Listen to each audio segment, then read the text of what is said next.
Pasado alas 2:30 ng umaga kanina nang gumuho ang ginagawang gusaling ito sa Angeles, Pampanga.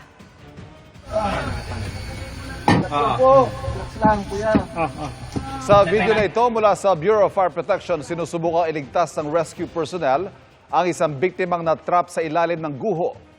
Kabilang siya sa nasa mahigit 40 tinatayang nasa gusali na mangyari ang pagguho. Sa huling impormasyon mula sa mga otoridad, nasa 20 ang pinaghahanap pa. Magandang hapon. Patuloy nga pong hinahanap ang mga na-trap matapos gumuho ang isang gusali sa Angeles, Pampanga. At kabilang po sa mga nadamay ang isang dayuhan. Habang tumatakbo ang oras, nawawala na ng pag-asa ang ilang kaanak na buhay pa ang mga mahal nila sa buhay na natabunan ng guho. At nakatutok live si Darlene Kai. Darlene.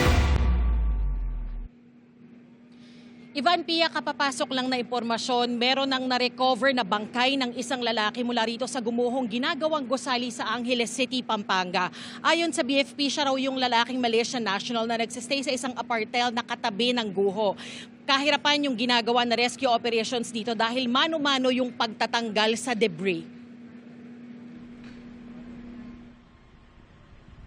Walang magawa si Lorena kung hindi magdasal at maghintay sa balita ng mga otoridad.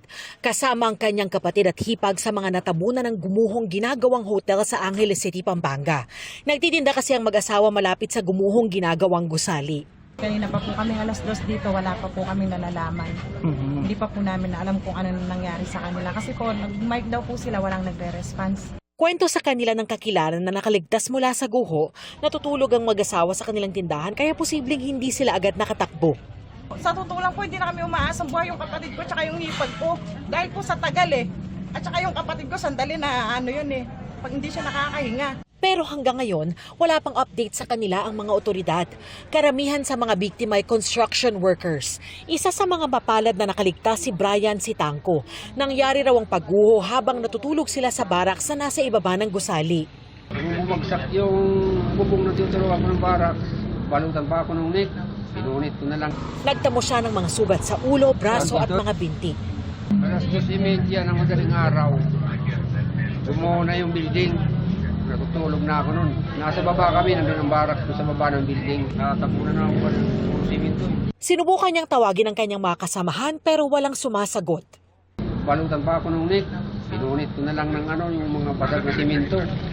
Para makalusot lang ako. Kasi nahirapan ako umiyak. Kasi makalabas to. Ano na yung building? Buo na. Bukod sa kanyang mga kasamahan ay naroon din daw sa baraks ang kanika nilang mga asawa at anak. Kasama sa mga naiwan sa guho ang kanyang pinsan na si Roberto Sabili at anak niyang 17 years old na binata. Ibinahagi rin ni Christy na nagtitinda ng barbecue sa ibang bahagi ng gusali ang kanyang karanasan.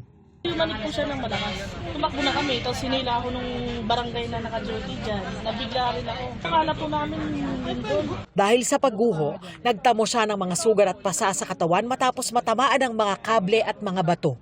Tinamaan ka pala. Ano tumama sa iyo? Ivan, patuloy pa rin yung rescue operations dito. Ang nakikita nyo ngayon ay mga tauhan ng BFP na talagang mano-manong tinatanggal yung mga debris. Kaya nagdelikado at pahirapan po talaga yung rescue operations na ginagawa. Sa ngayon ay mahigit 20 pa yung hinahanap ayon mismo sa mga otoridad at sanib puwersa na bukod sa BFP. Nandito rin yung PNP, Angeles City LGU, tumutulong na rin yung MMDA at DPWH at may mga naka-standby na ambulansya dito na handang magsakay at magtakbo sa ospital kung sakaling may marirescue pa. Yan ang latest mula rito sa Angeles City, Pampanga. Balik sa iyo, Ivan. Darlene, base sa iyong report, mano-mano yung ginawang pag-retrieve o ginagawang pag-retrieve sa mga na-trap. Wala pa bang deployment ng mga heavy equipment para mas mapabilis ang paghahanap sa mga nasa guho pa? Ivan, meron na ring mga heavy equipment na nandito ngayon at tumutulong na rin sa ginagawang rescue operations. Meron lang talagang mga part o parte nitong guho na delikado at hindi stable. Kaya yun yung mano-manong at isa-isa yung pagtatanggal ng debris na ginagawa, particularly ng mga BFP personnel na nakikita natin ngayon. Ivan. Maraming salamat, Darlene Kai. Aabot po sa mahigit 2,000 residente ang nawala ng tirahan sa sunog na sumiklab sa Binondo, Maynila kahapon. Nakatutok si EJ Gomez. Pasado alas 12 ng madaling araw kanina, inaapula pa ni Arturo ang natitirang apoy sa nasunog niyang bahay. Kabilang ang tirahan niya sa mga natupok ng sunog na sumiklab sa Parola Compound, Barangay 275, Binondo, Maynila kahapon. Kaunting gamit lang daw ang kanilang naisalba. Ang motorsiklo nga nila di nakaligtas. Siksikan yung mga tao. Sa biglaan eh. May naisalba pong mga damit. Ito sa anak ko po to na hindi na nailabas eh. Itong motor. Sa gilid naman ng kalsada nagtipo ng pamilya ni Carmelita. Pahirapan ang paglikas nila dahil sa masisikip na eskinita. Urong-sulong kami. Pag sabi nila hindi daw aabutin, nag-ano po kami dahil ang tabako nga, ang mga tuhod ko masasakit. Yung apoy, naku po, Diyos ko, ikutan yung mga apoy doon. Hindi ko alam kung anong gagawin namin. Umabot ang sunog sa Task Force Charlie. Ayon sa Bureau of Fire Protection o BFP, mahigit 200 fire trucks ng BFP at fire volunteers ang rumisponde sa sunog. Nagkaroon po ng sa lakas ng hangin. So nagtaas po tayo hanggang Task Force Charlie. Ang naging balakid lang po dito is yung mga lumalabas ng mga tao na nasa salubong ng ating mga firefighting. Depressed area po ito, ma'am. Isa lang ang labasan, isang pasukan. Walang nasawi o nasaktan sa sunog. Isang alagang pusa naman ang binigyan ng pangunang lunas matapos magtamo ng paso sa iba't ibang bahagi ng katawan. Sa Delpan Evacuation Center, pansamantalang nananatili ang karamihan sa mga nasunugan. Sa tala ng Manila LGU, hindi bababa sa 2,000 pamilya ang apektado ng sunog. Tatanggap ang bawat pamilya ng 15,000 pisong cash aid mula sa lokal na pamahalaan. Sa loob ng 3 hanggang 5 araw, full meal mula almusal, tanghalian, hapunan, ipoprovide ng pamahalang lungsod ng Maynila. Inaalam pa ang sanhi at kabuang halaga ng pinsala ng sunog na tuluyang naapula 12:15 ng hating gabi. EJ Gomez, nakatutok, 24 oras. Hindi pa nakakalabas sa bansa si Senador Bato de la Rosa ayon sa Bureau of Immigration.